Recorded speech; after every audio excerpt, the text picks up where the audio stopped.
주의 얼굴 구할 때 주의 영을 부으사 크신 사랑 안에서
모든 상황 속에서 주를 찬양할지라 주는 너의 큰 성은 큰 도움이시라 주의 얼굴 구할 때 주의 영을 부으사 크신 사랑 안에서 주를 보게 하소서 주를 보게 하소서 영혼이 확장되고 확장되어 싸우니 믿음의 주를 바라봅니다. 내 영혼이 확장되고 확장되어 싸우니 믿음의 눈으로 주를 바라봅니다. 주를 찬양할 때 주의 나라 힘이 임했네. 그의 영원한 나라 보게 하소서.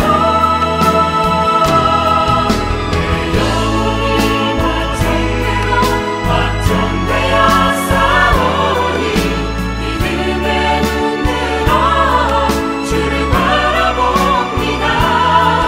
내 영혼이 확정되고 확정되어 싸우니 믿음의 눈으로 주를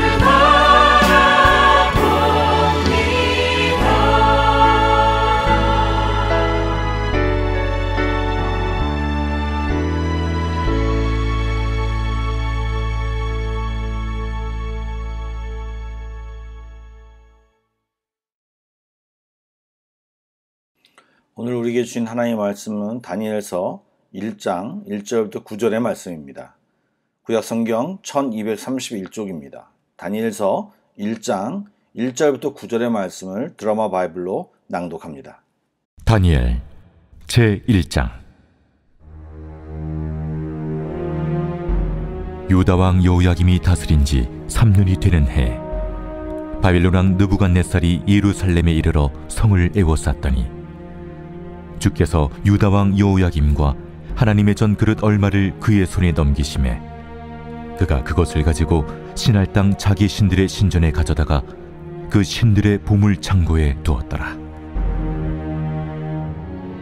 왕이 환관장 아스부나스에게 말하여 이스라엘 자손 중에서 왕족과 귀족 몇 사람, 곧 흠이 없고 용모가 아름다우며 모든 지혜를 통찰하며 지식에 통달하며 학문에 익숙하여 왕궁에 설만한 소년을 데려오게 하였고, 그들에게 갈대아 사람의 학문과 언어를 가르치게 하였고, 또 왕이 지정하여 그들에게 왕의 음식과 그가 마시는 포도주에서 날마다 쓸 것을 주어 3년을 기르게 하였으니 그 후에 그들은 왕 앞에 서게 될 것이더라.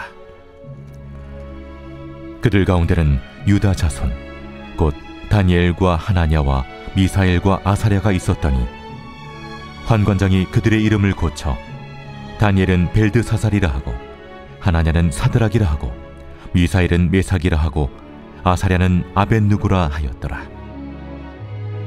다니엘은 뜻을 정하여 왕의 음식과 그가 마시는 포도주로 자기를 더럽히지 아니하리라 하고 자기를 더럽히지 아니하도록 환관장에게 구하니 하나님이 다니엘로 하여금 환관장에게 은혜와 긍휼을 얻게 하신지라. 안녕하세요. 좋은 아침입니다. 오늘 첫 찬양을 찬송가에서 선곡하지 않고 CCM에서 선곡했는데 어땠는지 모르겠습니다. 요즘 찬송가와 CCM을 함께 섞어서 부르는 경우가 많아서 이렇게 CCM을 선곡했는데 앞으로도 가끔 CCM을 선곡해 보겠습니다.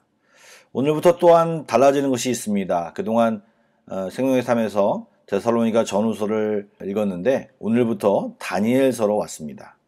올해 저 다니엘서를 설교했기 때문에 덜 생소하리라 생각되지만 새로운 마음으로 말씀을 대하며 말씀 속에서 하나님의 마음을 발견하는 귀한 시간이 되기를 소망합니다. 우선 말씀의 배경은 남유다가 망해가는 시기입니다. 성군 요시야가 갑자기 죽고 아들인 여호아하스가 왕이 되었는데 3개월 만에 애굽 왕에게 폐위당하고 다른 아들인 여호야김이 새로운 왕이 되었습니다. 얼마 전 예레미야서를 보았기 때문에 어느 정도 이 왕 이름이 익숙하리라고 생각이 되어집니다. 여호야김은 선지자 예레미야를 통해서 바벨론과 유화 정책을 펴라는 메시지를 받았지만 여호야김은 애굽에게 충성했을 뿐만 아니라 백성의 고요를 짜서 애굽 왕에게 조공을 바치는 데 급급했습니다. 이때 아수르를 무찌르고 중동 지역의 신흥 강자로 떠오른 바벨론의 느부갓네살 왕은 세계 정복을 목적으로 당시 강력한 나라 중 하나인 애굽을 쳐부수고자 그리고 아프리카로 진출하기 위해 유다를 공격합니다. 이런 의미에서 유다는 바벨론에게 굉장한 중요한 전략적 요충지였습니다. 마치 구한말 우리나라 상황과 매우 흡사한 상황 속에서 여호야김은 세계 정세를 잘 알지도 못했고 또 무엇보다도 그동안 유다가 붙들어왔던 하나님의 말씀을 전혀 듣지 않고 애굽만 의지하다가 어리석게도 패망의 길로 가고 말았습니다. 이렇게 모든 상황이 국제정세와 나라 간의 흥망성쇠 속에서 이루어진 것 같지만 성경은 2절 말씀에 명확히 기록하고 있습니다. 주께서 유다왕 여호야김과 하나님의 전 그릇 얼마를 그의 손에 넘기심에 여기서 그가 누구입니까? 바로 느부갓네살 왕입니다. 예, 지금 이 모든 상황을 하나님이 허락하시고 하나님의 주관 아래 이루어지고 있음을 성경은 말하고 있습니다. 예레미야서에서도 말했지만 하나님을 거역하고 회개치 않는 백성을 징계하시기 위해 하나님은 바벨론을 사용하시는 것임을 말하고 있는 것입니다. 당시 유대 사람들은 아무리 최강 제국의 바벨론이 쳐들어왔지만 자기들이 질 것이라고는 생각조차 안 했습니다. 여호와 하나님이 섬기는 성전이 예루살렘에 있고 그 성전이 자기네들을 지킬 것이라고 하는 믿음이 있었습니다. 더욱이 고대 전쟁의 의미는 신들의 전쟁이라고 믿었기에 자기들이 믿는 여호와 하나님은 절대로 지지 않을 것이라는 믿음도 있었습니다. 하나님의 말씀을 제대로 듣지 않고 순종하지 않으면서도 말입니다. 하나님 외적으로 보면 전쟁에도 지고 하나님의 전에 있는 것이 약탈당하며 바벨론과 그들의 믿는 신이 유다의 하나님을 굴복시켰다라고 가시하려고 성전 기물을 자기 신들의 보물창고에 옮겨두는 상황이 되었는데 하나님은 이런 수치를 감내하시면서도 패역한 유다 백성을 징계하시고 그들을 가르치려고 하시는 것입니다. 지금 모든 상황이 하나님의 재가를 통해 시작되었고 힘들고 어렵고 또 신앙적으로 받아들이기조차 힘든 포로살이를 이제 하나님의 뜻으로 받아들여야 한다는 것입니다. 이런 하나님의 뜻을 알고 받아들인다면 하나님이 허락하신 이방인 땅에서도 그리스도인들은 하나님의 백성들은 하나님의 영광을 드러내기 위해 자신의 삶에 최선을 다해야 할 것입니다. 여러분 상황은 비참합니다. 나라를 잃어버린 만국 국민의 삶이란 오늘날처럼 나이스하고 신사적이지 않습니다. 비참하고 처참한 환경이었을 것입니다. 다니엘과 세 친구는 믿음으로 이겨낸 케이스지만 바벨론 땅에서 그 땅의 풍습과 그 땅에 살아가는 방법으로 동화되어 살아가는 사람들도 이미 많았고 타국에서 포로로 살아가면서 신앙을 지키고 살아가는 것이 절대로 쉽지 않았기에 지금 저자는 다니엘과 세 친구를 소개하면서 바벨론에서 하나님의 백성으로 제대로 살아갈 것을 요구하고 있는 것입니다. 오늘날도 마찬가지입니다. 세상은 우리들이 그리스도인으로 살아가는 것을 쉽지 않게 만들고 있으며 많은 사람들이 세상의 길로 걸어가고 있기 때문에 이런 세상에서 그리스도인으로 살아가는 것은 결코 쉬운 일이 아닙니다. 미국 뉴욕의 한 투자회사에 다니는 한 형제의 간증이 있습니다. 그는 믿음이 깊은 사람이었지만 평소에 티를 많이 내지 않았다고 합니다.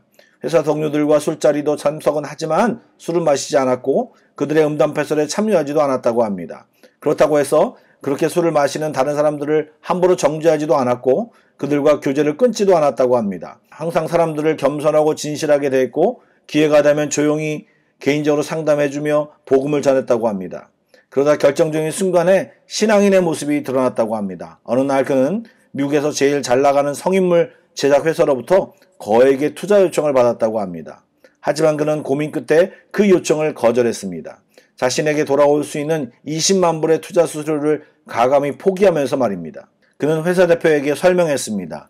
우리가 거액의 자금을 그 회사에 융자해 주면 엄청난 양의 포르노 잡지와 동영상이 전 미국에 더 뿌려지게 됩니다. 그렇게 되면 우리는 돈을 벌 수 있겠지만 미국 사회는 10대 성문화가 더 타락하게 될 것이고 성범죄가 증가하며 미국 가정은 점점 붕괴할 것입니다. 저를 믿어주신다면 다른 회사로부터 더 많은 투자 유치를 얻어내겠습니다. 라고 말하며 그 대표를 설득했다고 합니다. 여러분, 이런 말과 행동은 쉬운 것이 절대로 아닙니다. 바벨론에서 살아가야 하는 하나님의 백성은 결단코 쉽지 않습니다. 어렵지만 힘들지만 하나님의 백성은 하나님의 백성다운 또 그에 걸맞는 구별된 행동이 있어야 하는 것입니다. 술에 물 탄듯 물에 술 타듯 살아서는 안 되는 것입니다. 말씀을 보니 비록 유다는 망했지만 다니엘과 세 친구에게는 출세의 길이 활짝 열려있는 셈입니다. 바벨론식 이름도 받고 당대의 최고의 학문을 배울 수 있는 기회가 있고 왕이 먹는 음식과 포도주를 먹을 수 있는 것은 세상적인 시각으로 보면 엄청난 특혜입니다. 그리고 이제 3년 후에는 능력에 따라 높은 관직에 나아갈 기회도 얻을 수 있습니다. 그런데 다니엘은 다른 생각을 합니다. 왜요? 하나님의 사람이니까요. 하나님의 사람은 세상 사람들과 같은 눈으로 세상을 해석하거나 생각하지 않습니다. 이름을 바꾸고 학문을 배우는 것은 세상에 들어가라는 하나님이 허락하신 것으로 받고 버틸 수 있지만 우상에 바쳤던 음식을 먹는 것은 다른 차원의 이야기입니다. 그 왕의 음식이라고 하는 것은 이미 바벨론 신에게 바친 뒤에 내려진 음식으로 그것을 먹으면 우상을 섬기는 의미가 되는 것이고 또 자신의 인생의 앞날을 그 우상의 신이 결정한다고 고백하는 것이 되기 때문입니다.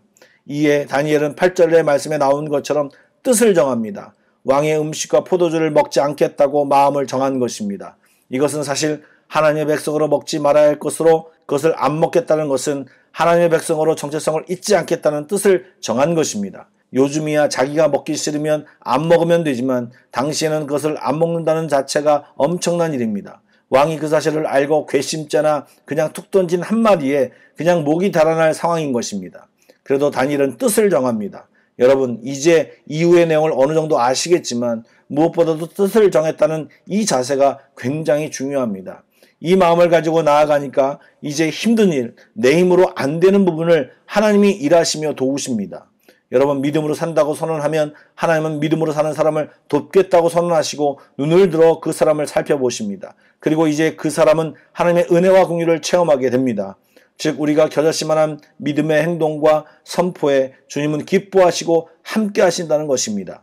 히브리서의 말씀처럼 하나님께서 믿음 있는 자를 기뻐하시고 믿음으로 나아가는 자들에게 상을 주십니다. 오늘 말씀 9절에 보니 하나님이 다니엘로 하여금 환관장에게 은혜와 긍휼을 얻게 하신지라 라고 써 있습니다. 사랑하는 한마음교회 성도 여러분, 오늘 기도하실 때 하나님께 뜻을 정하여 믿음 있는 행동을 보입시다. 그리고 오늘 하나님의 긍휼을 얻게 되는 귀한 날이 됩시다.